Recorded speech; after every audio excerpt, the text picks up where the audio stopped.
Viola Desmond Won't Be Budged by Jody, Nyasia Warner, and Richard Rudnicki. Viola Desmond Won't Be Budged. Viola Desmond was one brave woman. Now come on here, listen in close, and I'll tell you why. It was a day with zing in the air when Viola set out on her way. She waved to Gladys and Susu, who worked for her at Vi's Studio Beauty Parlor. Then she stepped into her car and drove away. Nova Scotia, that's in Canada. Viola drove those winter wet roads with care. She had a meeting to attend 3 towns away. But guess what? She never made it there. First she heard a rattle, then she heard a clunk, and her car began to shake. Quick, Viola drove into New Glasgow, Nova Scotia to a garage. The mechanic said it would take some long hours to fix up the car, so Viola made plans to pass the time.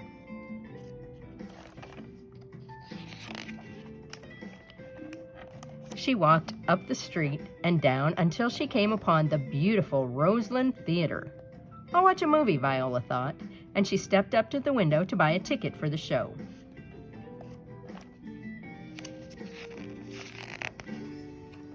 Her ticket in hand, Viola found the perfect seat, right down close where she could see real good. But then she felt a tap on her shoulder. She looked up into the face of the usher. "You have a cheap upstairs ticket," she said. "You have to go up to the balcony." "Well," said Viola, "the cashier must have made a mistake. I'll just go on and buy me a main floor ticket then." The usher shook her head no. "No, you people have to sit in the upstairs section." Right then, Viola understood crystal clear what she was saying. It was 1946. Back then, the Roseland Theater, like a lot of other places in Canada, was segregated. That meant black people were not allowed to sit, stand, or even be in the same section as white people. Viola felt sad.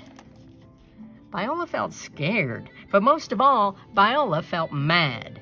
"Look," she said, "I'm willing to pay the right place, and this is the right price, and this is the seat I want, so I'm not moving." "Well," said the usher, and went to tell the manager. "Well," said the manager, and went to phone the police. And before you knew it, all 3 of them came up to Viola to insist that she move to the balcony. But I told you Viola was brave, didn't I? She wouldn't budge 1 inch because she knew this seating rule wasn't fair to black folks. It was just plain wrong. So the manager and the policeman dragged her out of the theater in a real rough way. They took Viola to jail. Can you believe it? She sat on a hard bench all night long and tried to keep her spirits strong. The next morning, Viola was taken before a judge and charged with not paying the proper ticket price. She tried to explain that she was happy to pay more for a downstairs ticket, but they didn't listen to her none. Viola was charged a fine of $20, which was a whole lot of money in those days, and then she was free to go. Viola was glad to get back home to her beauty parlor. When people came by to visit, she told them what happened to her in New Glasgow, and the story made them angry too. So Viola and the black community groups in Nova Scotia decided to appeal her charge. And a year later, in 1947, they faced the Nova Scotia Supreme Court. But the judges there sure didn't want to talk about racial segregation. They said Viola's case had been fair, and they canceled her appeal right there. But still, Viola's bravery made a big difference. She inspired all kinds of people to fight against segregation, and by the late 1950s, it was made against the law.